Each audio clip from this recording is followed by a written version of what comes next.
حضرت ابو ہریرہ رضی اللہ تعالیٰ عنہ سے روایت ہے، رسول اللہ صلی اللہ علیہ وآلہ وسلم نے فرمایا، تین چیزیں قصد و ارادے سے کی جائیں تو بھی حقیقی شمار ہوتی ہیں، اور ہنسی مذاق میں کی جائیں تو بھی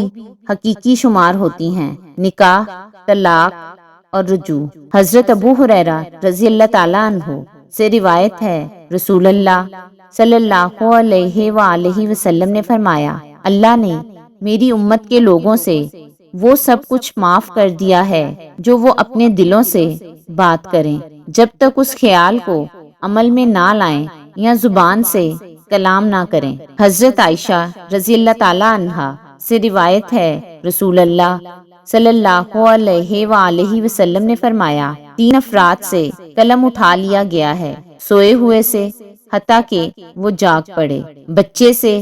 حتیٰ کہ وہ بالغ ہو جائے، اور دیوانے سے حتیٰ کہ اس کی عقل واپس آ جائے یا اسے وقتی طور پر افاقہ ہو جائے۔ ایک روایت میں ہے،